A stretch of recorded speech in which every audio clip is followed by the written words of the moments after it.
दुग्धा गोपाल नंदना पार्थो वत्स सुधीर्भुक्ता दुग्धम गीतामृतम महत् दुग्धम गीतामृतम महत्।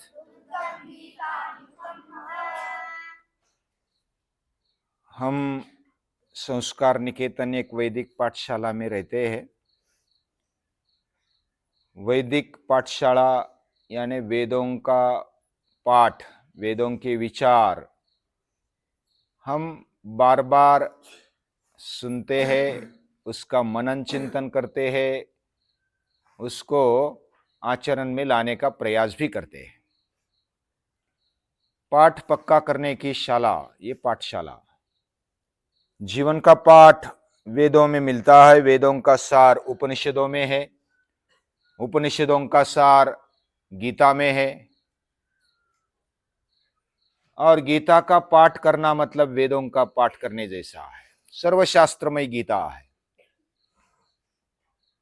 यानी गीता सुगीता कर्तव्या किमन्य शास्त्र विस्तरैहि। गीता का पाठ करना चाहिए और गीता का अभ्यास यानी कि जो भी हम पूजन हमारी लेवल पर बोलते हैं, पूजन करने का मतलब पूजा उसी को बोलते हैं जैसे हल्दी कुमकुम उधर चढ़ाया और पूजा हो गई, ऐसा पूजा का अर्थ नहीं है।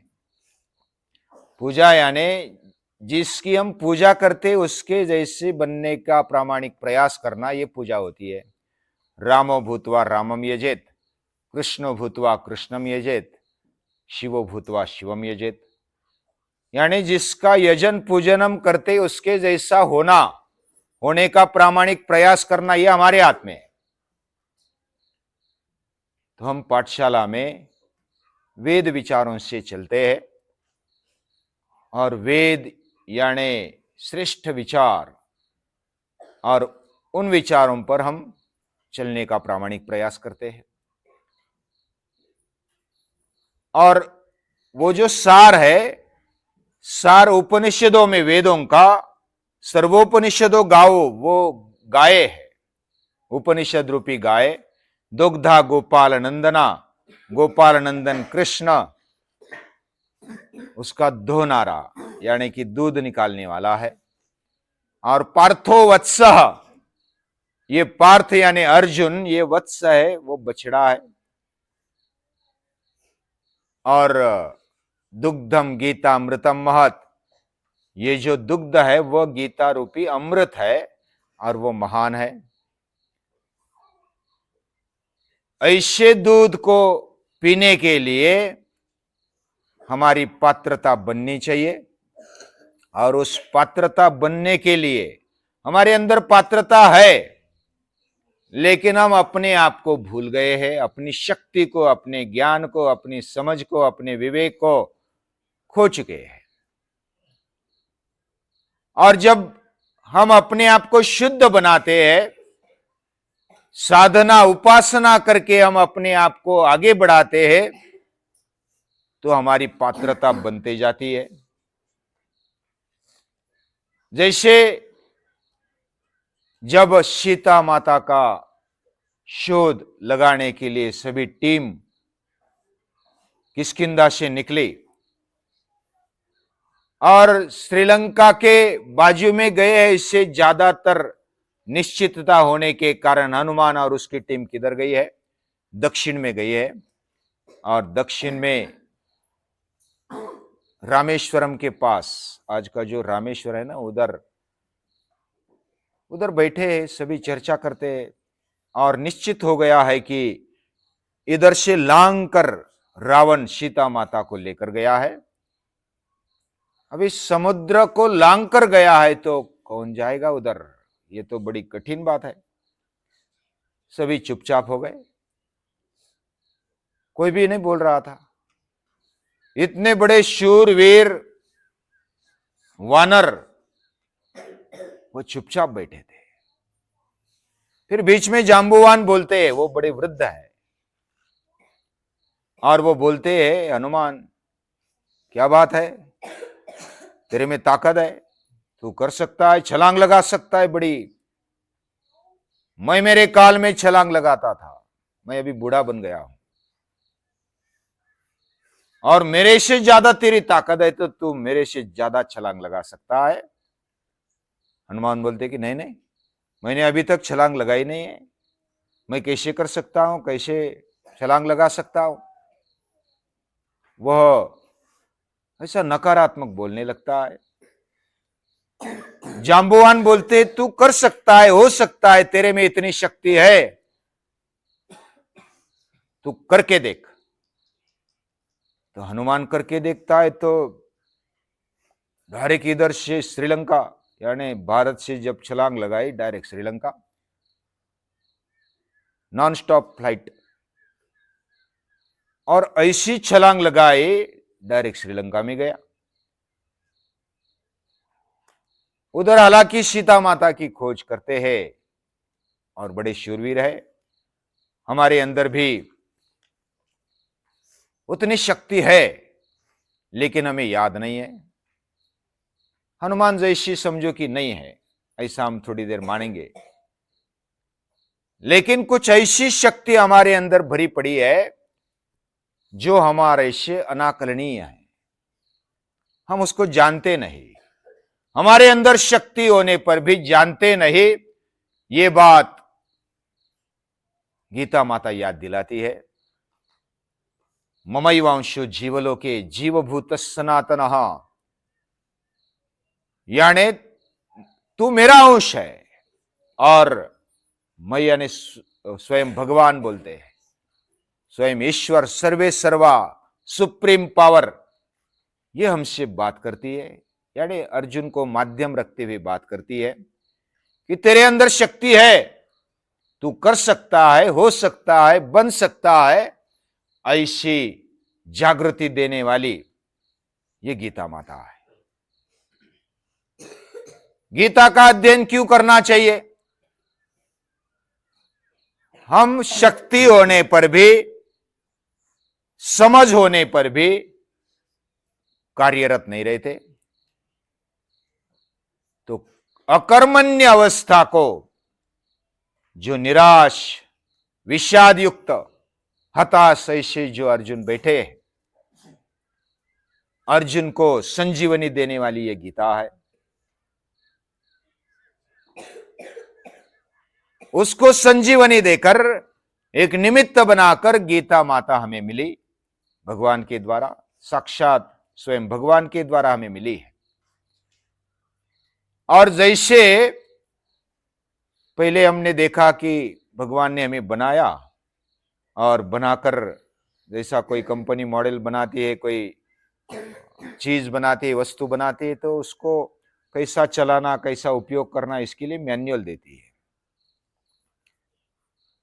हमारे जीवन में कैसे जीना, कैसे खाना, कैसे पीना, कैसे रहना, कैसे सोना, कैसे उठना, ये सभी बात को लेकर कर्म करना, क्यों नहीं करना, क्या नहीं करना, ये भी बताया। हमारे अंदर जो भी शक्ति आए वो भरने वाली भी वही है, और उसको कैसा उपयोग करना ये बताने वाली भी वही है। हमारे जीवन में क्या क्या है, हमें शरीर मिला, इंद्रिय मिले, उसको कैसे रखना, कैसा उपयोग करना, ये बात बताई। उसको सही दिशा देने के लिए हमारे अंदर अंतःकरण दिया हुआ है, यानी मन, बुद्धि, चित्त और अहंकार, उसको कैसे शुद्ध बनाना, कैसे एकाग्र करना, बार बार कैसे मन को, इंद्रियों को एक जगह पर निश्चित ध्येय पर लेकर आना, यह बात गीता बताती है।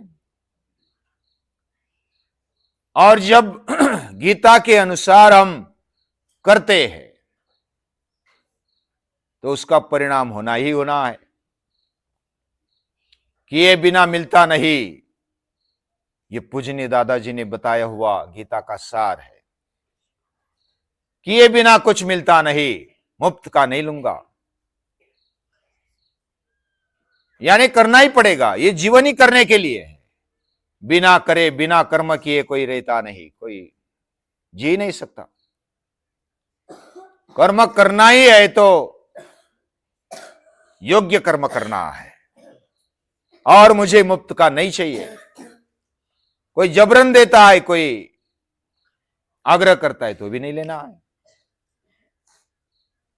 क्योंकि मेरी तेजस्विता इसमें कम हो जाती है, मेरा जीवन डाउन हो जाता है, अधपतन की ओर जाता है। यह खुमारी देने वाली गीता है। गीता अपने बलबूते पर खड़ा करने वाली है, और किया हुआ व्यर्थ जाता नहीं। हम उताविल होते हैं, और उतावला होने के कारण हम राह नहीं देखते, धैर्य नहीं पकड़ते। आज किया तुरंत मिलना चाहिए, कल मिलना चाहिए, ऐसा लगता है। लेकिन क्या बीज बोने पर तुरंत वृक्ष होता है?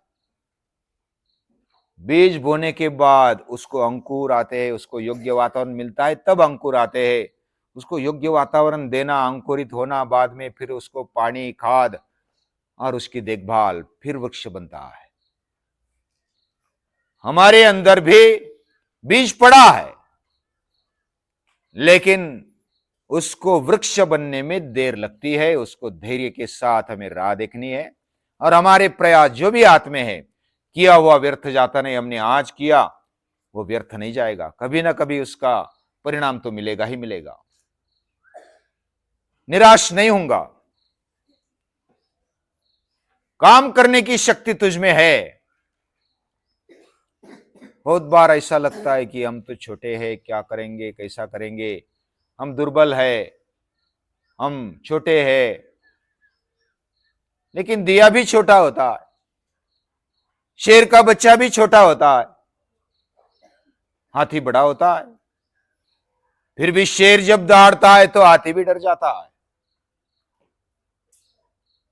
हिम्मत और शक्ति दोनों देने वाली गीता है। काम करने की शक्ति तुझमें है। मैं न्यूनगंड नहीं रखूंगा।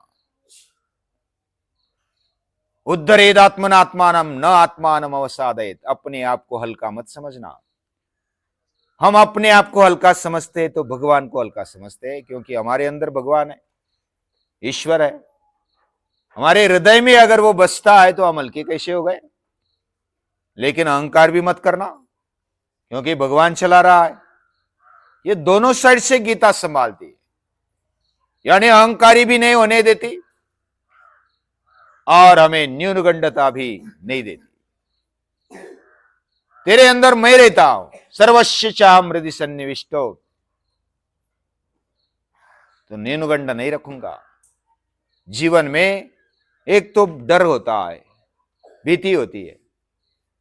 दूसरा, हमारे मन में एक तो कमजोरी लगती है कि मैं कम हूं, या तो अहंकार होता है कि मैं अहंकारी हूं, यानी कि मैं, मेरे जैसा कोई नहीं। और जो मेरे जैसा कोई नहीं ऐसा जो सोचता है, वह राक्षस बन जाता है, वह असुर बन जाता है। ईश्वरो हम अहम भोगी, सिद्धो हम बलवान सुखी, आढ्यो भी जनवान अस्मि, कोन्यस्ति सदृशो मया। ये 16वें अध्याय में वर्णन किया हुआ है। मैं भगवान का हूं, यह अभिमान होना चाहिए, यह अहंकार होना चाहिए। ऐसी तेजस्विता गीता खड़ी करती है। तो किए बिना मिलता नहीं, मुफ्त का लूंगा नहीं, किया हुआ व्यर्थ जाता नहीं, निराश नहीं होऊंगा। काम करने की शक्ति मुझ में है, तेरे में है, न्यूनगंड नहीं रखूंगा। काम करता जा, हक मारता जा, मदद तैयार है, विश्वास नहीं गवाऊंगा। हमें काम करते जाना है, हमारे हाथ में वही है। कर्मण्येवाधिकारस्ते मा फलेषु कदाचन, यानी कर्म करना ही हमारे हाथ में है, बाकी हमारे हाथ में फल नहीं है। फल तो मिलता है, किया हुआ व्यर्थ जाता नहीं है, फिर भी वो तो मिलेगा ही मिलेगा। उसके बारे में चिंता करने की आवश्यकता नहीं, भगवान देने के लिए बैठा है। तस्मात् त्वमुत्तिष्ठ यशो लभस्व जित्वा शत्रुन भुंक्ष्व राज्यम समृद्धम। भगवान यश देने के लिए बैठे हैं, सफलता देने के लिए बैठे हैं। जीवन को ऊंचाई तक ले जाने के लिए बैठे हैं। हमें चिंता करने की आवश्यकता नहीं, काम करते जाना है, भगवान को नहीं भूलना है, हाक मारते जाना है और विश्वास नहीं गंवाना है। कुछ भी हो जाए, हमें मृत्यु भी आ जाए, तो भी विश्वास नहीं गंवाना है। कितना भी संकट आ जाए तो भगवान हमारे साथ है। उसके मन में, भगवान के मन में हमारे लिए हित की ही बात है। यह विश्वास 101% होना चाहिए, तब हम श्रद्धा के साथ आगे बढ़ते, धैर्य के साथ आगे बढ़ते हैं। ऐसी गीता हमें संवार देती है। गीतामृत, ये जो गीता रूपी अमृत दुग्ध जब हम पिएंगे तो वत्स जैसा दष्ट पुष्ट होता है, बलवान होता है, समझदार होता है, लड़ने के लिए तैयार होता है, अपना जीवन आनंद से जीता है, वैसा ही जीवन हम जिएंगे, जरूर जिएंगे। गीता माता हमारे साथ है, हमें वो बनाना चाहती है, हमें वो अच्छा ऊंचाई की ओर ले जाना चाहती है, गोद में उठाती है। ऐसी गोद में उठाने वाली गीता माता को नमस्कार है।